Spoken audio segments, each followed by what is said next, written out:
നമ്മൾ ഒന്നാം അധ്യായത്തിൽ നിന്നാണ് നമ്മൾ കഴിഞ്ഞ ആഴ്ച പഠിക്കാനായിട്ട് ഇടയായത്. അതിന്റെ ആദ്യത്തെ രണ്ട് വാക്യങ്ങളാണ് നമ്മൾ പഠിച്ചത്. ഒന്നാമത്തെ വാക്യം, യഹൂദ രാജാവായ യെഹോയാക്കീമിന്റെ വാഴ്ചയുടെ 3-ാം ആണ്ടിൽ ബാബേൽ രാജാവായ നെബൂഖദ്നേസർ യെരുശലേമിലേക്ക് വന്നു, അതിനെ നിരോധിച്ചു. നമ്മൾ യെരമ്യാ പ്രവചനത്തിൽ നമ്മൾ കണ്ടു യഹൂദ രാജാവായ യെഹോയാക്കീമിന്റെ 4-ാമത്തെ വർഷം എന്ന് നമ്മൾ കാണാനായിട്ടിടയായി യെരമ്യാ പ്രവചനത്തിൽ. അപ്പം ഈ 1-ാം അധ്യായത്തിൽ നമ്മൾ കണ്ടതായിരിക്കുന്ന വാഴ്ചയുടെ 3-ാം ആണ്ടും യെരമ്യാ പ്രവചനത്തിൽ കണ്ടതായിരിക്കുന്ന വാഴ്ചയുടെ 4-ാം ആണ്ടും തമ്മിലുള്ള വ്യത്യാസത്തെക്കുറിച്ച് നമ്മൾ ഓർത്തു. ബാബേൽ സംസ്ഥാനത്ത് ഏതെങ്കിലും ഒരു രാജാവ് ആദ്യമായിട്ട് രാജ്യം ഭരിക്കാൻ തുടങ്ങുന്ന സമയത്ത്, സാധാരണഗതിയിൽ ഒരു വർഷത്തിന്റെ ഏതെങ്കിലും സമയമായിരിക്കുമല്ലോ തുടങ്ങുന്നത്.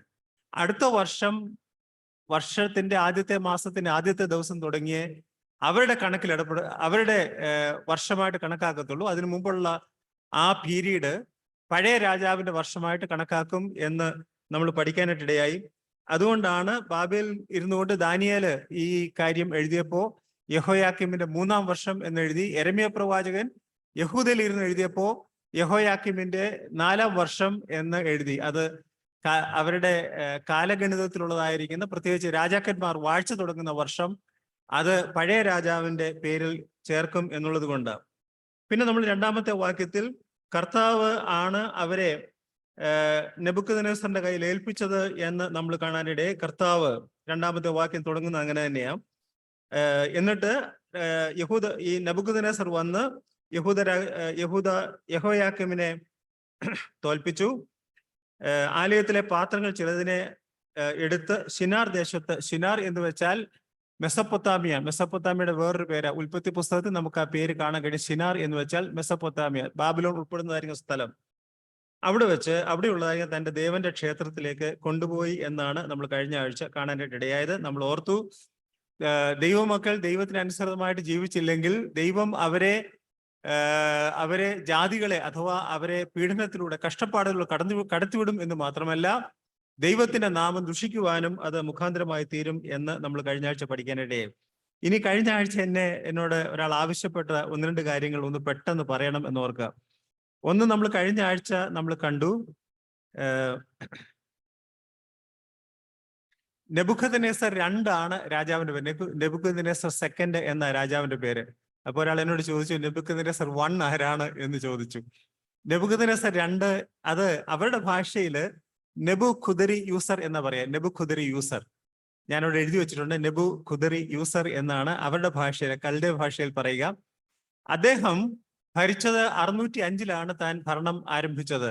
43 വർഷത്തോളം താൻ ഭരിച്ചു. താൻ കൽദയ രാജവംശത്തിൽപ്പെട്ട ആളാണ് നെബൂഖദ്നേസർ 2-ാമൻ.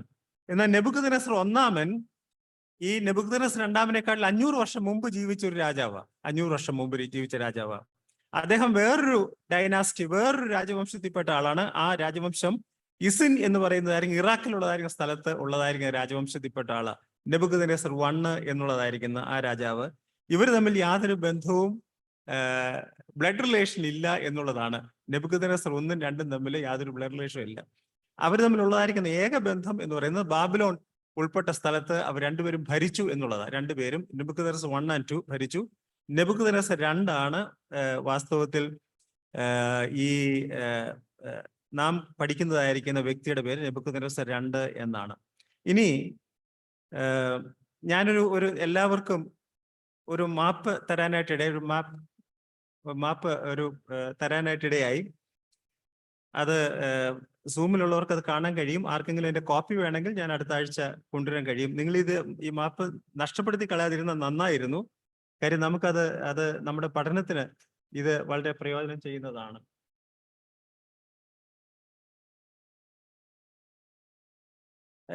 ഞാൻ പെട്ടെന്ന് ഇതൊന്ന് നിങ്ങളെ പരിചയപ്പെടുത്തി തരാം. നമ്മൾ ഏറ്റവും താഴെ ഈജിപ്റ്റ് കണ്ടല്ലോ അല്ലേ? ഞാനത് ഹൈലൈറ്റ് ചെയ്യുന്നുണ്ട്. ഈജിപ്റ്റ് കണ്ടു. ഈജിപ്റ്റിന്റെ അവിടെ നിന്ന് എലാത്ത് എന്നൊരു സ്ഥലം കണ്ടല്ലോ അല്ലേ? എൻ്റെ അത് നോക്കി, അത് എലാത്ത് കണ്ടു.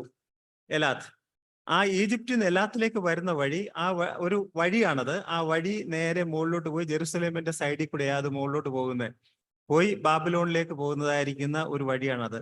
നമ്മൾ ആ വഴിയെക്കുറിച്ച് കണ്ടു. അതാണ് കിങ്സ് ഹൈവേ എന്ന് പറയുന്നത്. രാജവീഥി എന്നാണ് അതിന് പറയുക. രാജാവിന്റെ വീഥി. സംഖ്യാപുസ്തകം 20-ാം അധ്യായത്തിൽ നമ്മൾ അത് വായിക്കാനായിട്ടിടയായി. അതുപോലെ തന്നെ ഈജിപ്തിന്റെ ഏറ്റവും മുകളിൽ കൂടെ വേറൊരു വഴിയുണ്ട്. അത് നിങ്ങൾ കാണാൻ കഴിയും. അങ്ങോട്ട് നോക്കിയാൽ ഞാൻ ഹൈലൈറ്റ് ചെയ്യുന്നത് നിങ്ങൾ കാണാൻ കഴിയും. അത് വേ ഓഫ് ദ സീ അഥവാ കടലിന്റെ വഴി എന്നാ പറയാ, കടലിന്റെ വഴി. അപ്പൊ ഞാൻ പറയാൻ വന്നത് എരുസലേമിൽ കൂടെ ഈ ചെറിയ ഡോട്ട് നോക്കി, എത്ര ഡോട്ട്സ് ഉണ്ടെന്ന് നോക്കിക്കേ. ഇതെല്ലാം പോകുന്ന എരുസലേമിൽ കൂടെയാ. നമ്മള് എന്തുകൊണ്ടാണ് ബാബിലോൺ രാജാക്കന്മാർ യഹൂദയെ ആക്രമിച്ചത് എന്നുള്ളതിനെ കുറിച്ച് നമ്മൾ പഠിച്ചപ്പം നമ്മൾ പറഞ്ഞു അത് സ്ട്രാറ്റജിക്കലി ലൊക്കേറ്റഡ് ആണ്. അതുവഴിയാണ് ഈ വഴികളൊക്കെ പോകുന്നത്. അതിലൊരു വഴിയാണ് നമ്മൾ താഴെ കൂടെ കണ്ട ആ വഴി. അത് കിങ്സ് ഹൈവേ, എല്ലാത്തിൽ നിന്ന് മുകളിലോട്ട് പോകുന്നത്. ഏറ്റവും മുകളിൽ കൂടെ പോകുന്നതിന്റെ പേരാണ് വേ ഓഫ് ദ സീ അഥവാ കടൽ വഴി എന്ന് നമുക്ക് പറയാനായിട്ട് സാധിക്കും. യെരുശലേമിന്റെ പ്രാധാന്യതയാണ് കാണുന്നത്. യെരുശലേമിൽ നിന്ന് നമ്മളൊരു വലിയ കട്ടിയുള്ള ഒരു ലൈൻ മുകളിലേക്ക് പോകുന്നുണ്ടല്ലേ.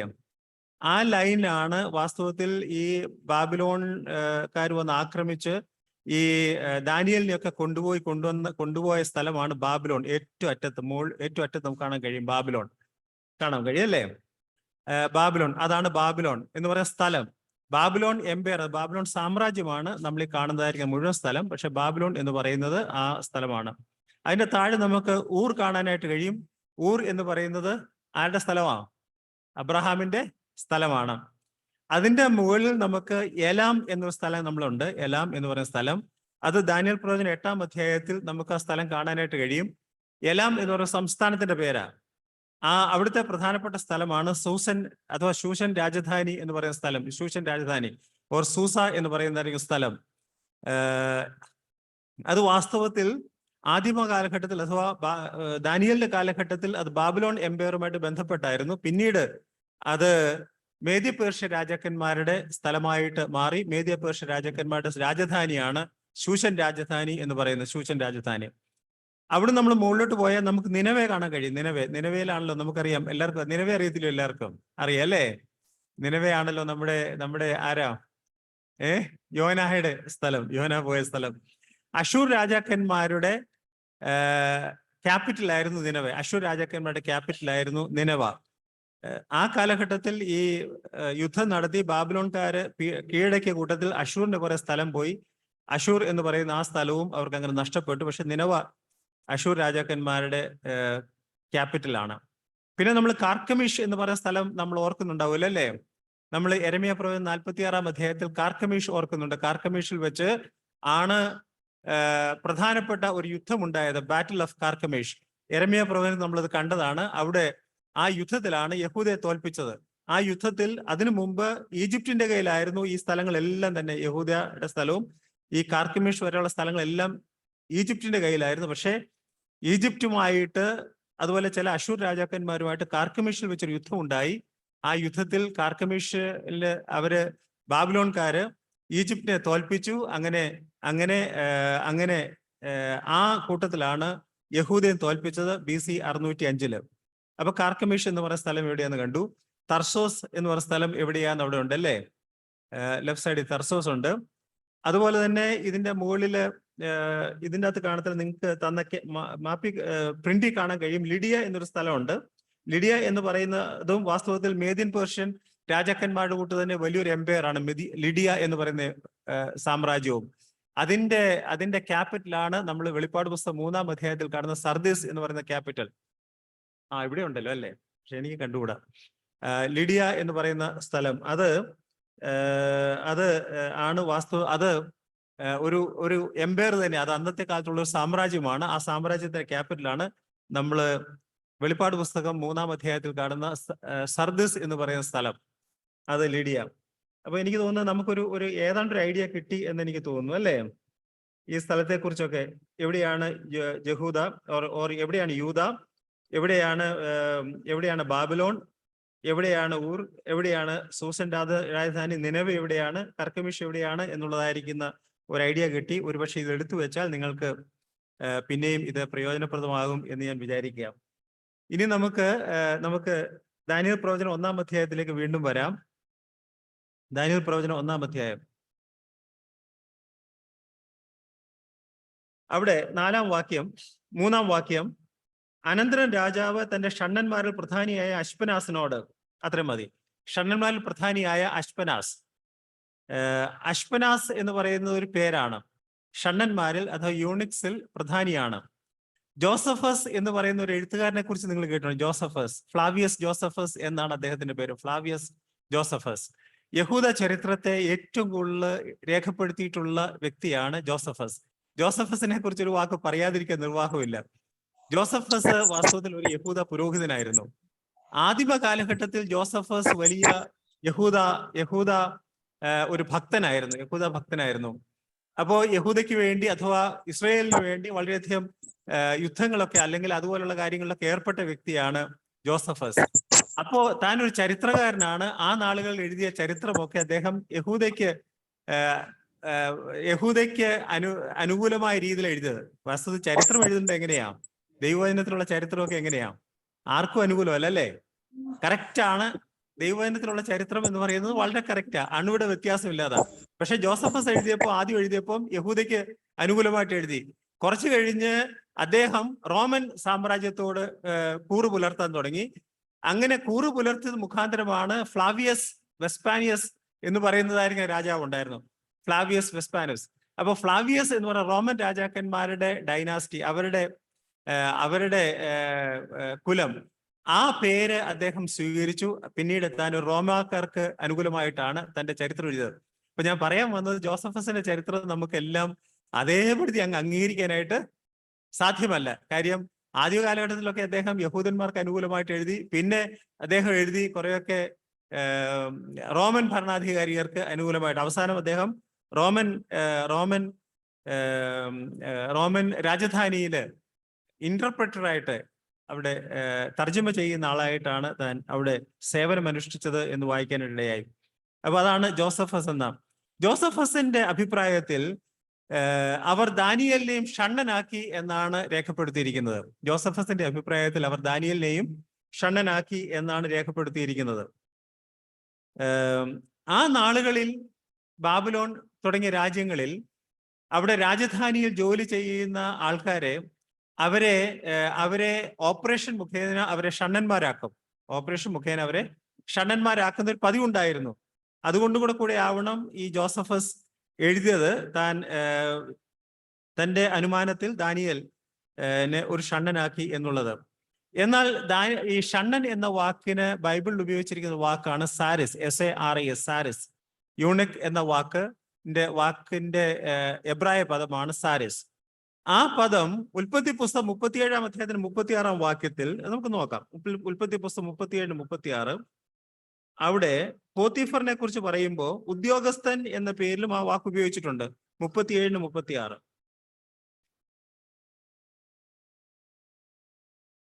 എന്നാൽ മിദ്യാന്യർ അവനെ മിസ്രയീമിൽ ഫറവോന്റെ ഒരു ഉദ്യോഗസ്ഥനായി അകമ്പടി നായകനായി പോത്തിഫറിന് വിറ്റു.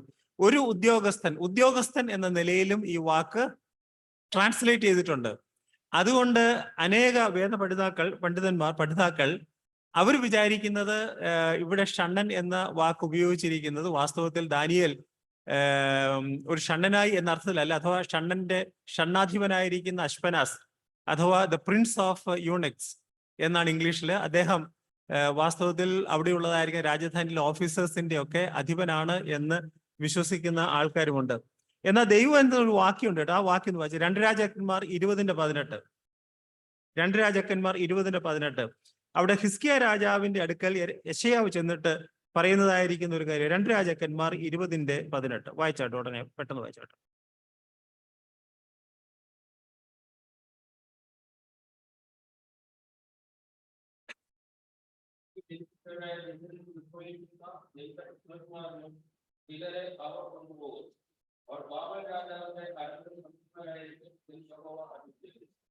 യഹോവ അരുളി ചെയ്യുന്നു.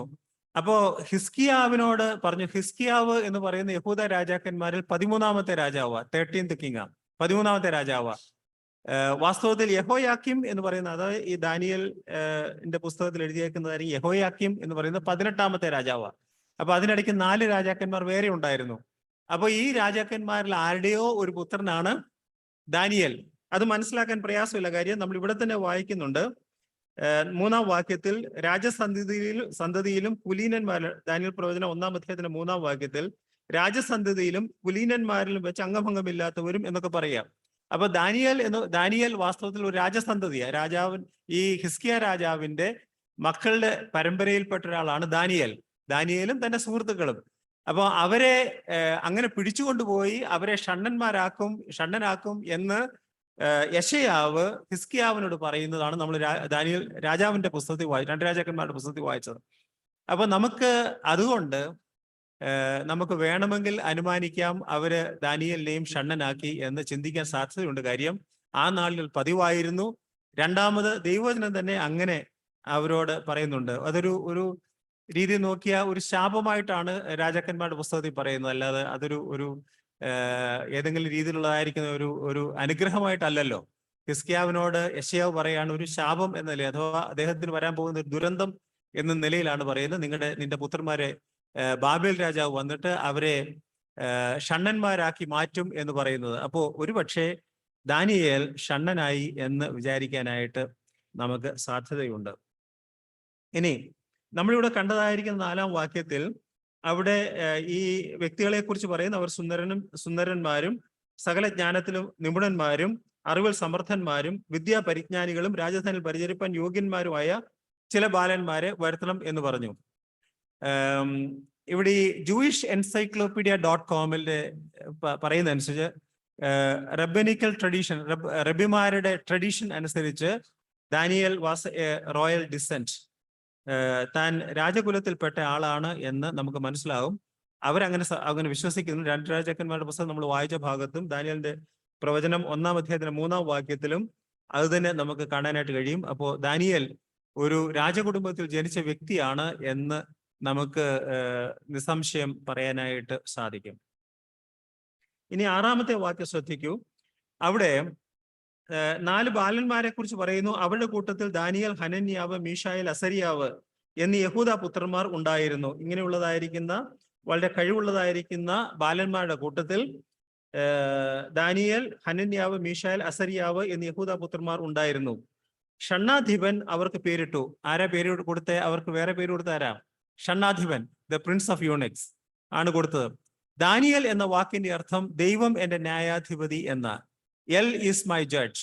എൽ എന്ന വാക്ക് നമുക്കറിയാം എലോഹിം എന്ന വാക്കിന്റെ ഏകവചനമാണ്.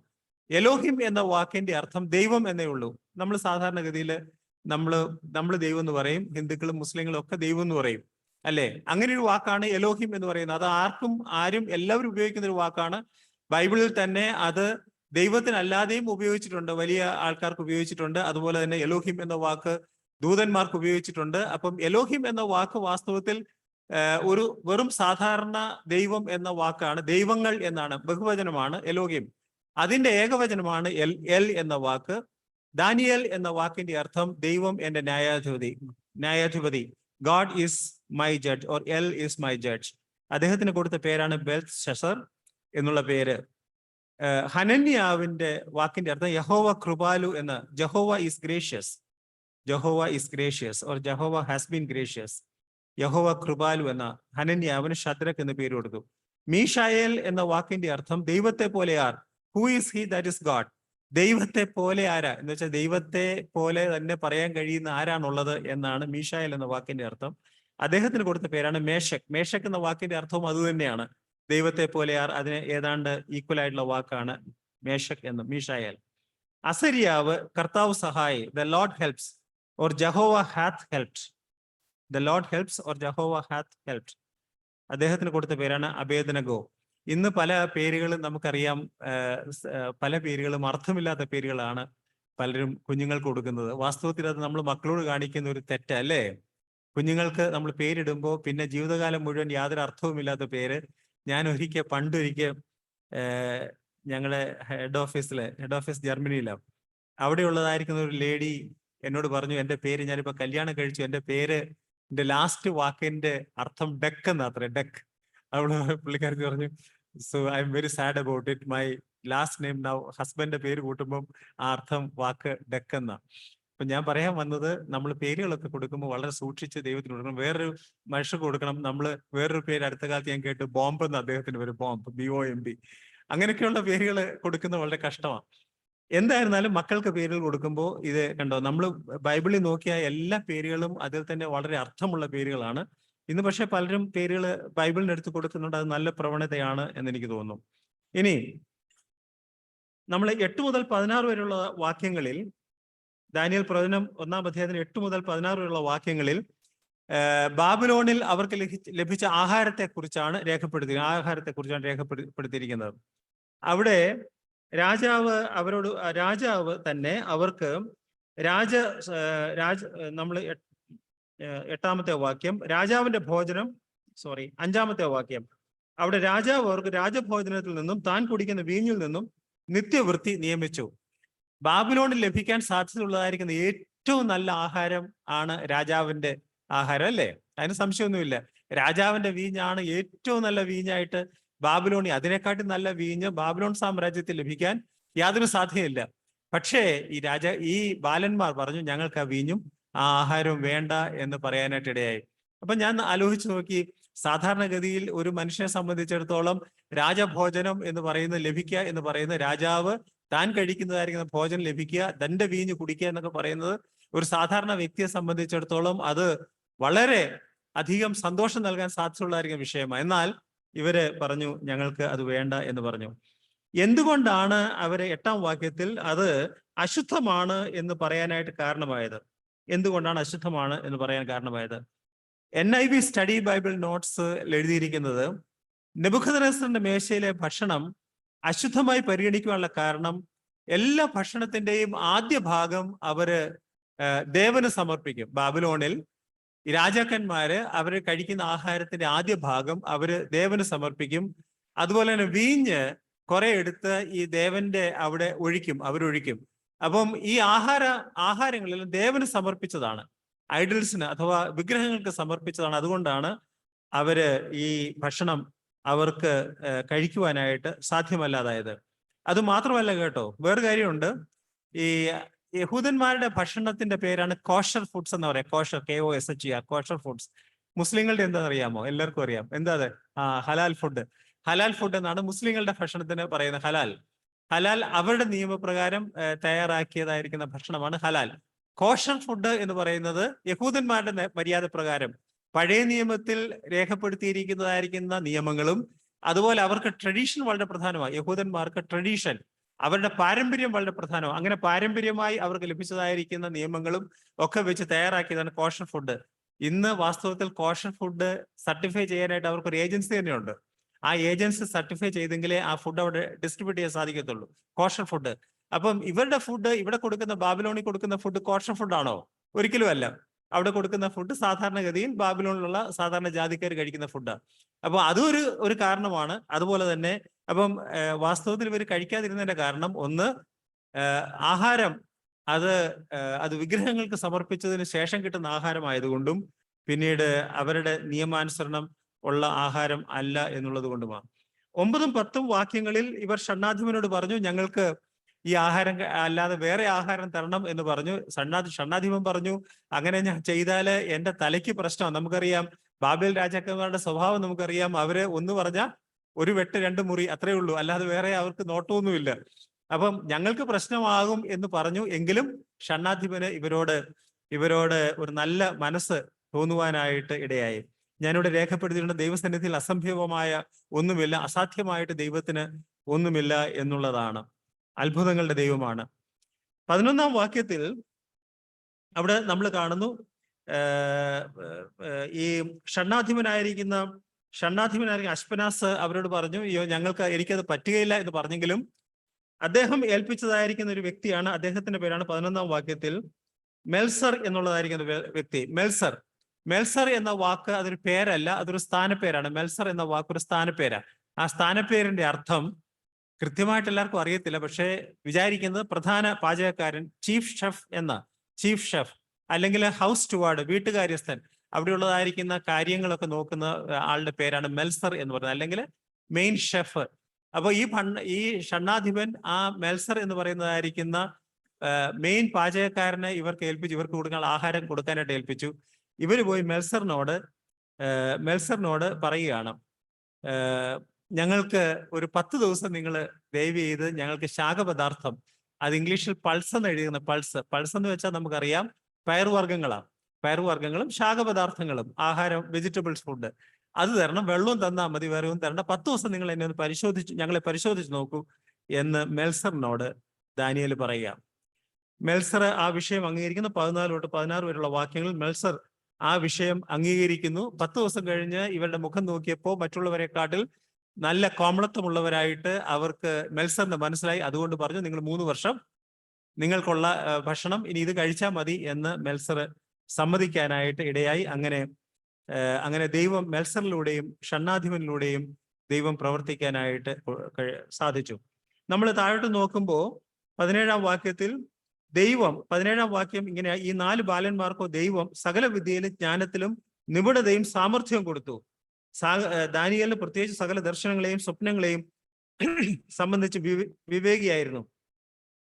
അപ്പൊ ദൈവം അവരോട് കൂടി ഇരുന്നു, അവർക്ക് വേണ്ടതായിരിക്കുന്ന ഒരുപാട് ജ്ഞാനവും കൊടുത്തു. ഞാൻ വിചാരിക്കുന്ന ഷണ്ണാധിപൻ ആയിരിക്കുന്ന അശ്പനാസ്, അദ്ദേഹത്തിന്റെ ഒരു പണി ഇവർക്ക് വേണ്ടതായിരിക്കുന്ന ബാബിലോണിൽ ലഭിക്കാൻ സാധ്യതയുള്ളതായിരിക്കുന്ന നല്ല വിദ്യാഭ്യാസമൊക്കെ കൊടുത്തു. അവര് വളരെ കഴിവുള്ളവരായിട്ട് നമുക്ക് മാറി എന്ന് കാണാനായിട്ട് കഴിയും.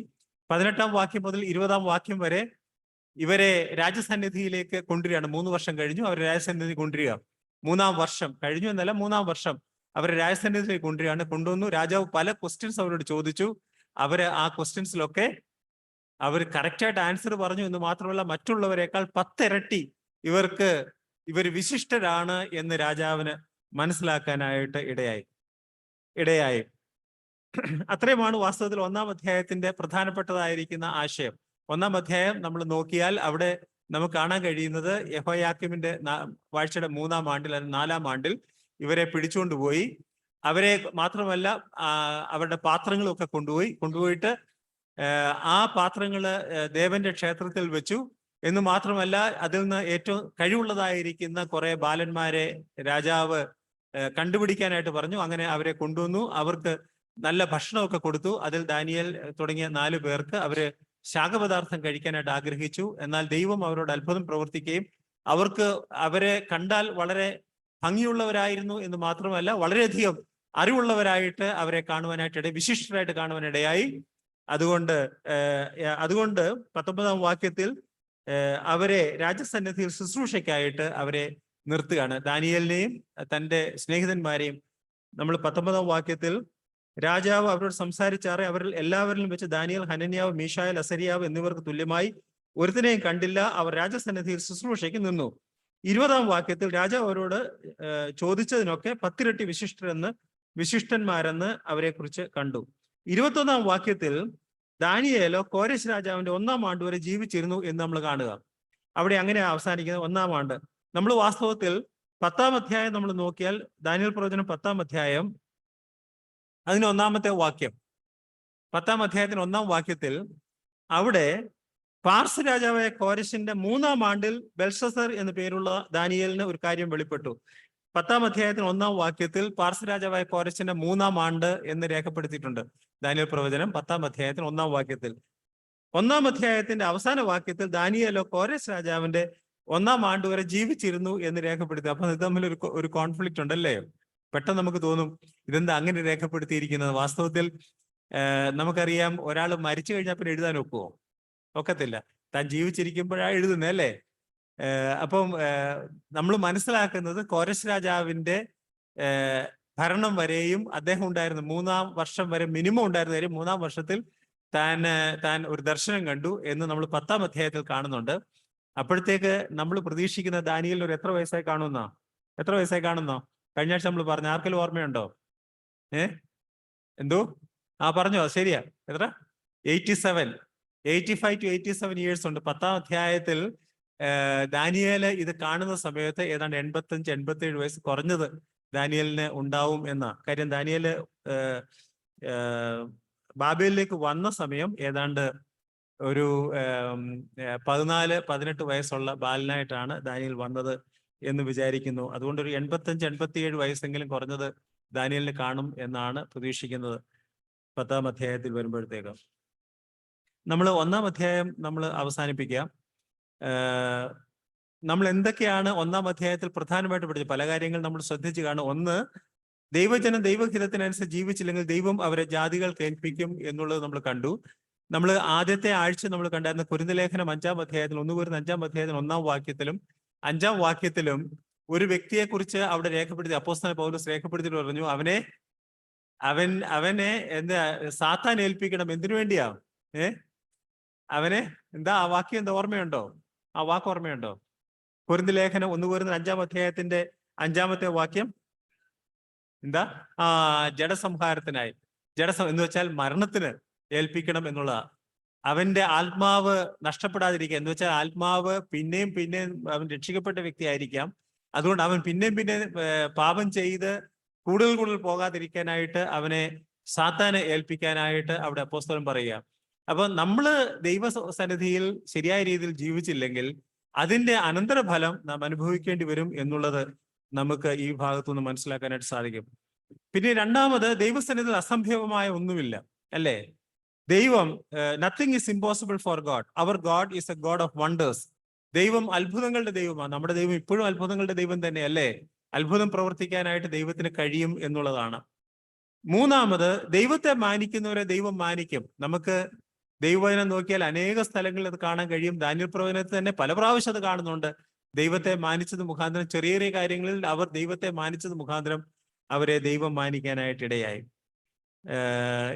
1-ാം അധ്യായം നമ്മൾ തീർന്നു. ആർക്കെങ്കിലും 1-ാം അധ്യായത്തിൽ എന്തെങ്കിലും പറയാനോ അല്ലെങ്കിൽ ചോദിക്കാനോ ഉണ്ടെങ്കിൽ നമുക്ക് 1 മിനിറ്റ് എടുക്കാം. അല്ലെങ്കിൽ നമുക്ക് 2-ാം അധ്യായത്തിലേക്ക് നമുക്ക് പെട്ടെന്ന് ചില ഭാഗങ്ങൾ 2-ാം അധ്യായത്തിലേക്ക് നോക്കാം. ആർക്കെങ്കിലും എന്തെങ്കിലും പറയാനുണ്ടോ 1-ാം അധ്യായത്തിൽ നിന്ന്? ഓക്കെ, അങ്ങനെ നമുക്ക് 2-ാം അധ്യായം നോക്കാം, അല്ലേ? 2-ാം അധ്യായം നമുക്കറിയാം, നെബൂഖദ്നേസർ രാജാവ് കണ്ടതായിരിക്കുന്ന ഒരു സ്വപ്നത്തെ കുറിച്ചാണ് 2-ാം അധ്യായം പ്രതിപാദിക്കുന്നത്. 2-ാം അധ്യായം നെബൂഖദ്നേസർ രാജാവ് കണ്ടതായിരിക്കുന്ന ഒരു സ്വപ്നമാണ്. അവിടെയും നമ്മൾ 2-ാം അധ്യായത്തിൽ 2-ാം അധ്യായത്തിൽ കാണുന്ന പ്രധാനപ്പെട്ട ആശയങ്ങൾ പലതുണ്ട്. അതിൽ ഒരു പ്രധാനപ്പെട്ട ആശയം, ഏറ്റവും പ്രധാനപ്പെട്ട ആശയങ്ങളിൽ ഒന്നാണ്, അതായത് ഈ പുസ്തകത്തിന്റെ തന്നെ ഏറ്റവും പ്രധാനപ്പെട്ട ആശയമാണ് 2-ാം അധ്യായം 21-ാം വാക്യം വായിച്ചാട്ട്. 2-ാം അധ്യായം 21-ാം വാക്യം.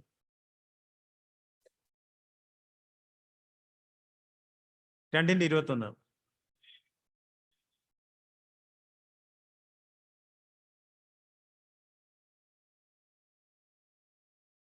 മതി.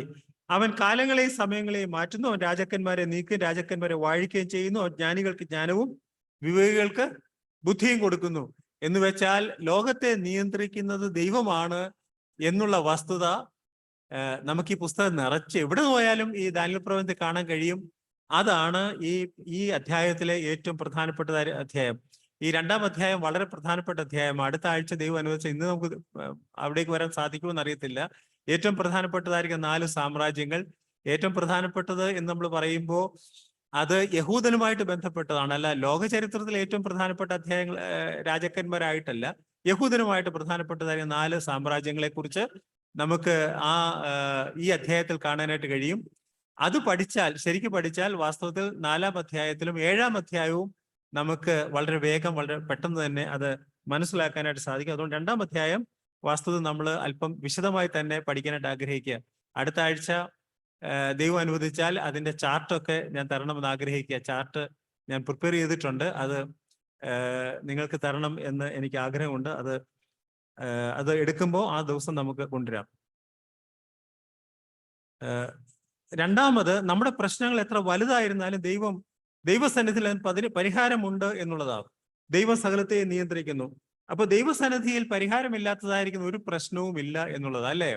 നമുക്കറിയാവുന്നതാണ്. ദൈവത്തോട് നമ്മൾ വളരെ ആത്മാർത്ഥമായി ദൈവസന്നിധിയിൽ പോയി നമ്മൾ പ്രാർത്ഥിച്ചാൽ നമ്മുടെ പ്രാർത്ഥന കേൾക്കുവാൻ തക്കവണ്ണം ദൈവം ശക്തിയുള്ളവന്, കഴിവുള്ളവനാണ്, മനസ്സുള്ളവനാണ്. എന്നാൽ എല്ലാ കാര്യങ്ങൾക്കും നമ്മൾ പ്രാർത്ഥിക്കുന്ന എല്ലാം കേൾക്കുമോ? കേൾക്കുമെന്നല്ല, ദൈവം നമ്മൾ പ്രാർത്ഥിക്കുന്ന രീതിയിൽ അതിന് മറുപടി തരുമോ? തരത്തില്ല. എന്തുകൊണ്ടാണെന്ന് ചോദിച്ചാൽ, ഒന്നുകിൽ നമ്മൾ ശരിയായ രീതിയിൽ അല്ലായിരിക്കാം പ്രാർത്ഥിക്കുന്നത്, അല്ല നമ്മൾ ശരിയായ രീതിയിൽ പ്രാർത്ഥിച്ചാൽ തന്നെ ദൈവഹിതത്തിന് നമുക്കറിയാം 2 രീതിയിലാണ് ദൈവഹിതം, അല്ലേ? ഒന്ന് ദൈവത്തിന്റെ അതിനെന്താ പറയാ, പെർമിസീവ് അല്ല, മറ്റേ വില്ല്. ദൈവത്തിന്റെ ഫിക്സ്ഡ് ആയിട്ടുള്ളൊരു വില്ലുണ്ട്, ദൈവത്തിന്റെ ഹിതമുണ്ട്. ആ ഹിതം ദൈവം മാറ്റത്തില്ല, ദൈവത്തിന് മാറ്റേണ്ട ആവശ്യമില്ല.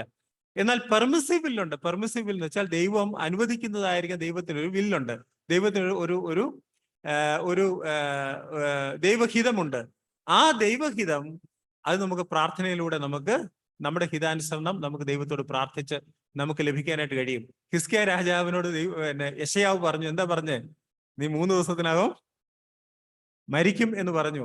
അപ്പൊ ഹിസ്കിയാവ് കരഞ്ഞു, ആത്മാർത്ഥമായിട്ട് കരഞ്ഞു അല്ലേ? ആത്മാർത്ഥമായിട്ട് കരഞ്ഞു. അപ്പൊ തന്നെ ദൈവം യെശയ്യാവിനോട് പറഞ്ഞു, യെശയ്യാവേ നീ ചെന്നിട്ട് അവനോട് പറ, നിനക്ക് ഒരു 15 വർഷം കൊണ്ട് നീട്ടി തന്നിരിക്കുന്നു എന്ന് പറ. അപ്പൊ ദൈവത്തിന്റെ പെർമിസീവ് വില്ല് നമുക്ക് നേടിയെടുക്കാനായിട്ട് സാധിക്കും. പക്ഷെ നമ്മൾ വളരെ ശക്തമായിട്ട് ദൈവസന്നിധിയിൽ പ്രാർത്ഥിക്കണം എന്നുള്ളത് നമുക്ക് അറിയാം. അപ്പൊ നമ്മുടെ പ്രശ്നങ്ങൾ എത്ര വലുതായിരുന്നാലും അതിൽ ദൈവസന്നിധിയിൽ പരിഹാരമുണ്ട് എന്നുള്ളത് ഈ അധ്യായം നമുക്ക് പഠിക്കാൻ സാധിക്കും. അതുപോലെ ദൈവമാണ് സകലത്തിനും അധികാരി. ദൈവം രാജാക്കന്മാരെ നീക്കുന്നതും ദൈവമാണ് എന്ന് നമുക്ക് കാണാൻ കഴിയും. നമ്മള് ജാതികളുടെ കാലം എന്നൊരു വിഷയത്തെക്കുറിച്ച് നമ്മൾ പഠിച്ചായിരുന്നു. 1-ാമത്തെ ആഴ്ച നമ്മൾ പഠിച്ചായിരുന്നു. ഓർമ്മയുണ്ടോ അത്? ലൂക്കോസ് സുവിശേഷം 21-ാം അധ്യായത്തിൽ കർത്താവായ യേശു ക്രിസ്തു പറയുമ്പോൾ തന്നെ 21-ന്റെ 24-ൽ ജാതികളുടെ കാലം തികയുവോളം എന്നൊരു വാക്കുണ്ട്. ജാതികളുടെ കാലം തികയുവോളം എന്നൊരു വാക്കുണ്ട്. ജാതികളുടെ കാലം എന്ന് പറയുന്നത് യെരൂശലേം ആരുടെ കയ്യിലാണ് എന്നുള്ളതിനെ ആശ്രയിച്ചിരിക്കും. നെബൂഖദ്നേസർ രാജാവ് യെരൂശലേം ആക്രമിച്ചപ്പോഴാണ്, ആക്രമിച്ച ദിവസം തുടങ്ങി, ആക്രമിച്ച സമയം തുടങ്ങി, പിന്നീട് ഇന്ന് വരെ യെരൂശലേം വാസ്തവത്തിൽ യഹൂദന് മുഴുവനായിട്ട് കിട്ടിയിട്ടില്ല. യഹൂദന് ദൈവം ആഗ്രഹിച്ച നിലയിൽ യെരൂശലേം തിരിച്ചു വന്നിട്ടില്ല. 1948-ൽ അവര് ഇസ്രായേൽ മക്കൾ ഇസ്രായേലിലേക്ക് തിരിച്ചു വന്നപ്പോഴും യെരൂശലേം അവർക്ക് പൂർണ്ണമായിട്ട് ലഭിച്ചില്ല. യെരൂശലേം പൂർണ്ണമായിട്ട് ലഭിക്കുന്നത് എപ്പോഴാ ലഭിക്കുന്നത്? കർത്താവ് തന്നെ പറഞ്ഞു, ജാതികളുടെ കാലം തികയുവോളം എന്ന് വെച്ചാൽ നമ്മുടെ കർത്താവായ യേശു ക്രിസ്തു രാജാവായിട്ട് മഹത്വപ്രതിഷ്ഠ ചെയ്യുമ്പോഴാണ് ഇനി യെരൂശലേം പൂർണ്ണമായിട്ട് അവർക്ക് ലഭിക്കുകയുള്ളൂ. അപ്പം ഈ അധ്യായം വാസ്തവത്തിൽ ജാതികളുടെ കാലം, യെരൂശലേം നെബൂഖദ്നേസർ രാജാവ് ആക്രമിക്കുന്ന സമയം തുടങ്ങി സാമ്രാജ്യങ്ങൾ മാറി മാറി വന്നിട്ട് ഇനി കർത്താവായ യേശു ക്രിസ്തുവിന്റെ വരവിനെ കുറിച്ച് വരെ നമുക്ക് ഈ അധ്യായത്തിൽ കാണാനായിട്ട് സാധിക്കും. നമ്മൾ നേരത്തെ കേട്ടതുപോലെ 2-ാം അധ്യായം 1-ാം വാക്യം, നെബൂഖദ്നേസറിന്റെ വാഴ്ചയുടെ 2-ാം ആണ്ടിൽ നെബൂഖദ്നേസർ സ്വപ്നം കണ്ടു എന്ന് നമ്മൾ കാണുക. നെബൂഖദ്നേസറിന്റെ വാഴ്ച 2-ാം ആണ്ടിൽ. എന്താണ് അവിടെ 2-ാം ആണ്ട് എന്ന് രേഖപ്പെടുത്തിയിരിക്കുമ്പോൾ നമുക്കൊരു സംശയം തോന്നുന്നത്, ദാനിയേൽ ഈ സമയത്ത് എവിടെയായിരിക്കണം? ദാനിയേലിനോട് 3 വർഷം എന്നാ പറഞ്ഞല്ലേ? സാധാരണഗതിയിൽ ദാനിയേൽ ഈ സമയത്ത് എവിടെയായിരിക്കണം? രാജകൊട്ടാരത്തിൽ അശ്പനാസിന്റെ ഷണ്ണന്റെ അധീനതയിലായിരിക്കേണ്ടതാണ്. പക്ഷേ നമുക്കറിയാം അങ്ങനെയല്ല എന്നറിയാം. കാര്യം എന്താ? നമ്മൾ മുമ്പേ യെഹോയാക്കീമിന്റെ കാര്യം പഠിച്ചതുപോലെ തന്നെ നെബൂഖദ്നേസർ രാജാവിന്റെ 1-ാം വർഷം വാസ്തവത്തിൽ അത് പഴയ രാജാവിന്റെ അക്കൗണ്ടിലേക്ക് അവര് കണക്കാക്കും. 2-3 വർഷങ്ങളാണ് 1ഉം 2ഉമായിട്ട് ബാബേൽ രാജാക്കന്മാർ കണക്കാക്കുന്നത്. ഞാൻ പറഞ്ഞ മനസ്സിലായെന്ന് തോന്നുന്നല്ലേ? അതുകൊണ്ട് വാസ്തവത്തിൽ നെബൂഖദ്നേസറിന്റെ നമ്മുടെയൊക്കെ കാൽക്കുലേഷൻ നോക്കിയാൽ നെബൂഖദ്നേസറിന്റെ വാഴ്ചയുടെ 3-ാം ആണ്ടാണ്. പക്ഷെ ബാബേലുകാർ നോക്കുമ്പോൾ ആദ്യത്തെ വർഷത്തെ പഴയ രാജാവിന്റെ അക്കൗണ്ടിൽ ചേർക്കുന്നത് കൊണ്ടാണ് ഇവിടെ 2-ാം വർഷം എന്ന് രേഖപ്പെടുന്നത്. അപ്പോൾ നമുക്ക് മനസ്സിലാവും വാസ്തവത്തിൽ ദാനിയേൽ ആ സമയത്ത് രാജധാനിയിൽ താൻ വിവിധമായിരിക്കുന്ന ജോലികൾ ചെയ്തുകൊണ്ടിരിക്കുന്ന സമയമാണ് എന്ന് നമുക്ക് മനസ്സിലാക്കാനായിട്ട് സാധിക്കും. അപ്പൊ നെബൂഖദ്നേസറിന്റെ വാഴ്ച 2-ാം ആണ്ടിൽ നെബൂഖദ്നേസർ സ്വപ്നം കണ്ടു. അവന്റെ മനസ്സ് വ്യാകുലപ്പെട്ടു, അവൻ ഉറക്കമില്ലാതായി എന്ന് നമ്മൾ കാണുക. ഞാൻ ഒരു കാര്യം കൂടെ പറഞ്ഞ് 2-3 മിനിറ്റ് കൊണ്ട് ഈ ഭാഗം ഇന്ന് നമുക്ക് അവസാനിപ്പിക്കാം. താനൊരു സ്വപ്നം കണ്ടിട്ട് തനിക്ക് ഉറക്കമില്ലാതായി, താൻ ആ സ്വപ്നം മറന്നുപോയി എന്നാണ് ഇവിടെ രേഖപ്പെടുത്തിയിരിക്കുന്നത്. താൻ പെട്ടെന്ന് തന്നെ മന്ത്രവാദികളെയും ആഭിചാരകന്മാരെയും ക്ഷുദ്രക്കാരെയും കൽദേരെയും വിളിച്ചു.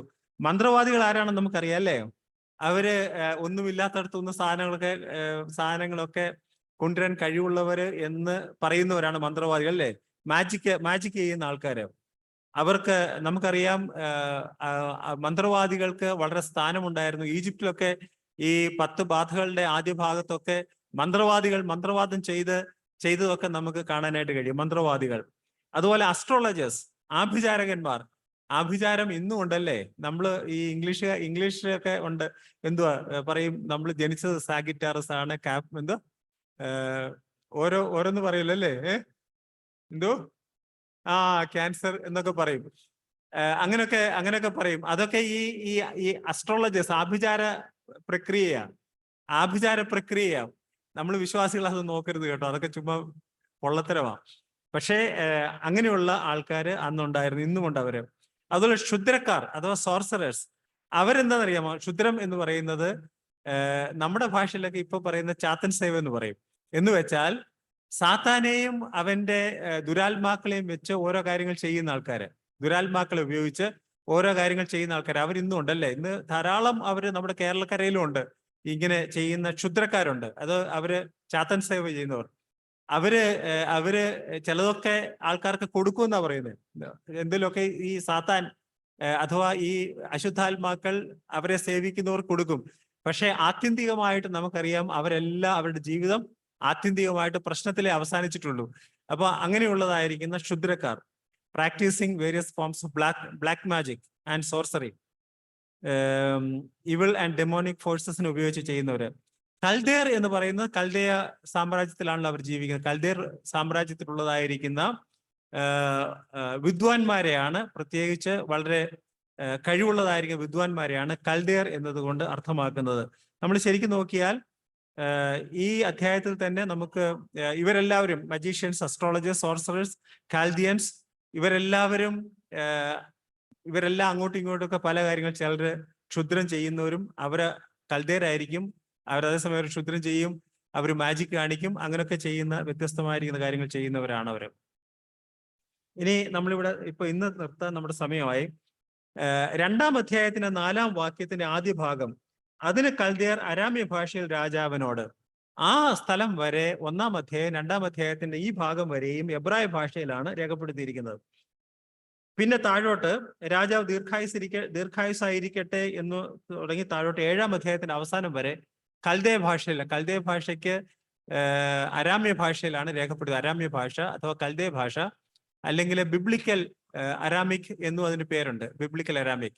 ആ ഭാഷയിലാണ് ഈ ഭാഗം രേഖപ്പെടുത്തിയിരിക്കുന്നത്. നമുക്ക് ഇന്ന് 2-ാം അധ്യായത്തിന്റെ അടുത്ത ആഴ്ച നമുക്ക് 4-ാം വാക്യം തുടങ്ങി നമുക്ക് ദൈവം അനുവദിച്ചാൽ നമുക്ക് പഠിക്കാനായിട്ട് ഇടയാകും. ദൈവം നമ്മെ സഹായിക്കട്ടെ. കടന്നു വന്ന എല്ലാ പ്രിയപ്പെട്ടവർക്കായിട്ടും ദൈവത്തെ സ്തുതിക്കുന്നു. നാം ഇന്ന് കേട്ടതുപോലെ നമ്മുടെ ദൈവം അത്ഭുതങ്ങളെ പ്രവർത്തിക്കുന്ന ദൈവമാണ്, ജീവിക്കുന്ന ദൈവമാണ്. നാം വിചാരിക്കുന്നതിനേക്കാളിലൊക്കെ എത്രയോ വലുതായിട്ട് ദൈവം ഈ ഭൂമിയെ ഇപ്പോഴും ഭരിച്ചുകൊണ്ടിരിക്കുകയാണ്. ആ ധൈര്യം വിശ്വാസികൾക്ക് ഉണ്ടാകേണ്ടത് ആവശ്യമാണ്. നമ്മുടെ ആവശ്യങ്ങൾക്ക് നാം ദൈവസന്നിധിയിൽ നമുക്ക് ചെന്ന് നമ്മുടെ ആവശ്യങ്ങളെ ദൈവത്തോട് സ്തോത്രത്തോടെ അറിയിക്കാനുള്ള എല്ലാ അവകാശവും ഉണ്ട്. ദൈവം നമ്മുടെ പ്രാർത്ഥന കേൾക്കുന്നവനാണ് എന്ന് ഇന്നത്തെ ഈ വചന കേൾവി നമുക്ക് വചനകൾ മുഖാന്തരം നമ്മെ ഓർപ്പിക്കുന്നു. ദൈവനാമം മഹത്വപ്പെടുമാറാകട്ടെ. ആമേൻ.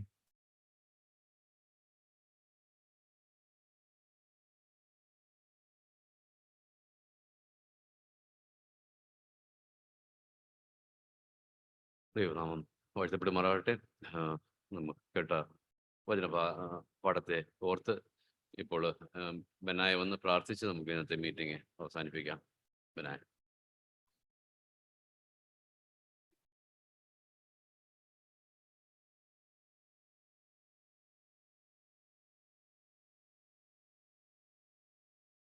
Let us pray. Our gracious God,